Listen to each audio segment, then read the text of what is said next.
today we're moving into the last kosha we're going to be talking about, which is the Anandamaya Kosha, or the Bliss body.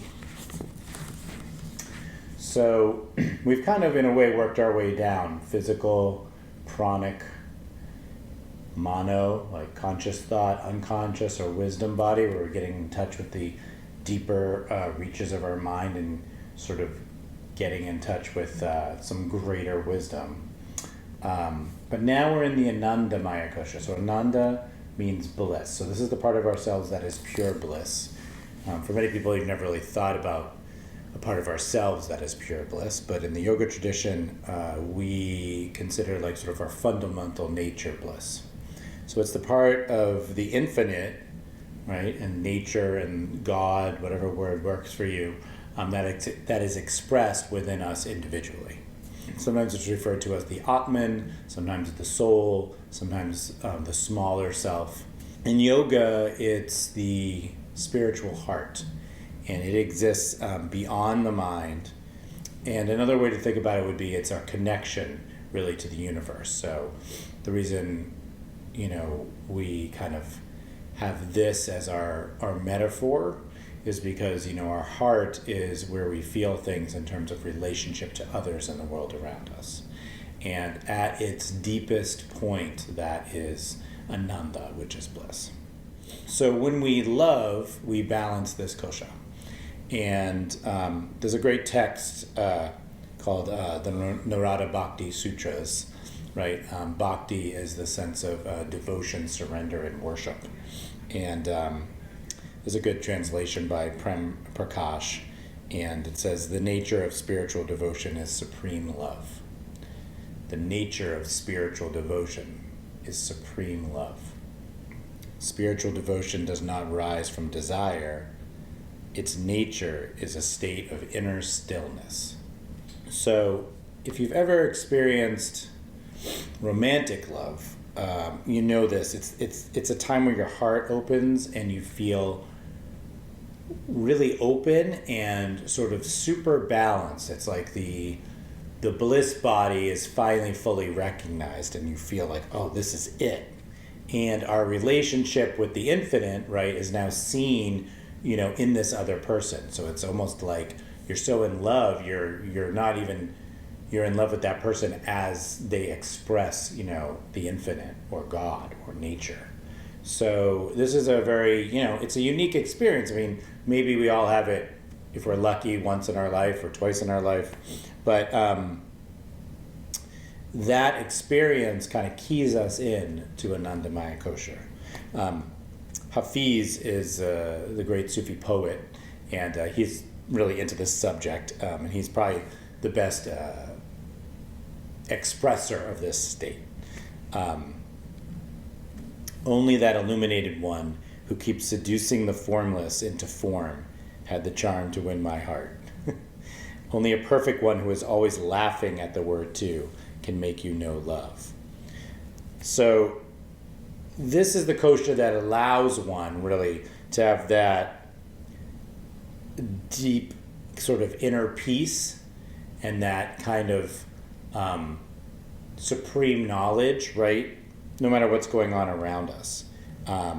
So connection, right, to the Anandamaya Kosha can really mitigate or lessen any kind of suffering. It's our birthright to have a relationship with the Anandamaya Kosha. So this is not something that only special people get to have. It's our right as human beings because it is part of ourselves. And if you look at the Koshic model, you could just look at it as 1/5 of yourself, right? So from that perspective, it's like, oh, of course I can have a relationship with 1/5 of myself. If it's taken away or we get kind of shielded from it, we get confused and we get stuck in much smaller thinking. And it's particularly troubling because your system remembers Anandamaya Kosha. You were born that way. So the problem is that when you get disconnected from it, then, your system is crying and yelling at you to do something about it. So you experience suffering because something just isn't right. It's great to sort of be brimming with this, but really what we would want is a nice kind of steady kind of feeling, like a very balanced connection with the part of ourselves that's our heart. So the practices are devotional or bhakti in nature. So for most people, we need ritual, right? So prayer, lighting candles, meditating on images of the divine, asking for help, cultivating love in all ways, being with others in a loving way, all balance the Anandamaya Kosha. So religions from all over the world have these practices, and it's kind of like a universal, most spiritual traditions acknowledge this universally. What makes yoga specific, I think, is that that love is in us, and it's our bliss, and it's permanent. So it's not something that kind of comes and goes, and we don't have to sort of beg for it, although asking for help connects us to it. So it's a little different. And if you've grown up in a religious tradition, especially if you grew up in like sort of Judeo-Christian stuff, you might see like a little difference there. It's I think all religions and spiritual practices are getting at the same thing. But I think the distinction would be is that, when we ask for help and sort of pray and move into ritual, like, please let me see this, we're asking for what is already there as opposed to asking for something new, even though it might seem new to our mind. So the imbalance, right, would be a lack of connection to others and a lack of connection to ourselves. And in the Yoga Sutras, if you're going for sort of radical balance that leads you to higher consciousness, 123, right, says the end of spiritual practice is only obtained by placing oneself in the Lord, is Svara Pranidhanam. Now, Svara Pranidhanam means surrender. So another way to say that is the only way you're going to get where you want to go is to completely surrender. And when you surrender, your heart opens. So surrendering is not something in the Western culture that's very popular. And not that I'm an expert on Eastern culture, but my experience has been, it's sort of like more woven in the fabric of Eastern culture. So yoga, which comes out of Hinduism, this is a pretty kind of normal idea that you would surrender. But I think for those of us, probably those of you listening to this, it might be a new idea or something you don't do regularly. And so ritualizing it is important because the ritual allows us to relax into the surrender piece. So what I may be suggesting as we do our practice is that we make it a regular practice. Samadhi are those spiritual gifts and those states we can come in that can kind of change the course of our lives. And it's only when we are surrendered that we can really receive these gifts. So, sometimes even my hand, right, is like receiving, like it's coming in, but really it's the other way. It's like if you look at our kosha chart and you have that Anandamaya Kosha in the center, it's more like receiving, like the light of Ananda is now shining through the Vijnanamaya Kosha and informing that, and then into the Manomaya Kosha and informing that, and to the pranic body informing that, and to the physical body and informing that. So when you're reaching bliss states or you're connected or balanced, right, you will feel the sun of Anandamaya Kosha like shining through the rest of your bodies. So if you're going to have a goal, that's kind of the goal. And the way you get there is to surrender. Setting ourselves up is the really important part. You want to really set yourself up to do the Anandamaya Kosha practice. So you have that feeling of there's nothing to do and nowhere to go. Like, it's timed and you're in a room that's safe and you've got your rituals set up. And in the practice, I suggest setting yourself up where you can see either nature, because nature is our connection to the divine. That's an easy connection. Or if you have a loved one, that you have like just deep, pure love for, could be living or dead, or deities, statues, anything, If you're into Buddha, there's Buddha. If you're into Jesus, there's Jesus. If you're into Ganesha, you're into Ganesha. Whatever's going to remind you. That's the whole point of deities, is that it reminds you of this part of yourself. So you kind of set your room up or your space up. And it can be very simple. You can be looking at a plant, you can be looking out the window, you can have one little deity that you love or picture, and you place it in front of you and you do the practice. And basically in the practice that I'm offering this week, we're going to be asking for help. Please help me open my heart.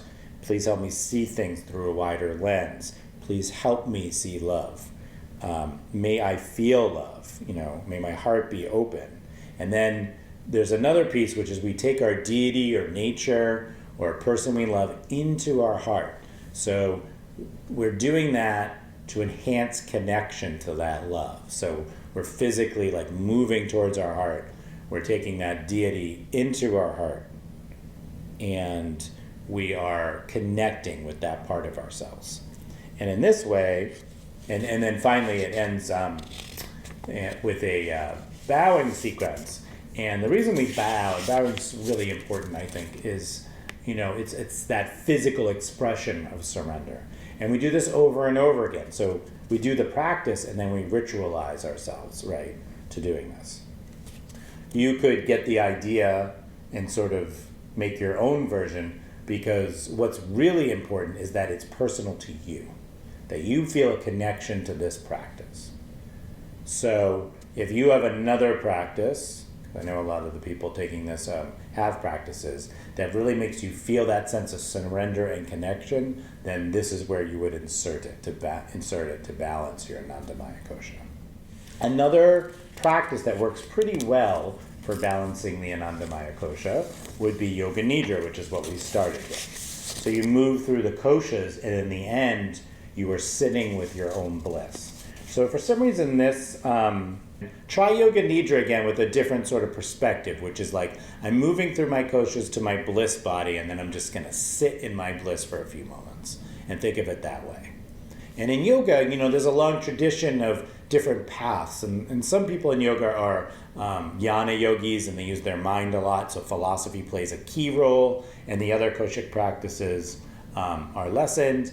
And then, there's other paths that are bhakti in nature, where you're just surrendering to the divine, and these kinds of practices might be more important, the other ones are less. Doesn't mean that you don't have to address them, and in my system, all of them are addressed consistently, but it's okay if you're feeling a draw to one more than the others. You can always emphasize that. So I would ask you to try to do this bhakti practice, this Anandamaya Kosha practice daily, just for a week. Record your impressions of that. See if you feel more open and loving and whole. And we'll note that. So I hope you enjoy your Ananda, your bliss. I hope you're able to sort of focus on bliss as you move through the week. And it's always great and a real pleasure to encounter other people who are experiencing their own bliss body, because you find that those connections are very strong. So maybe connect to this week as well. So thank you for listening. Om Shanti, Om Peace.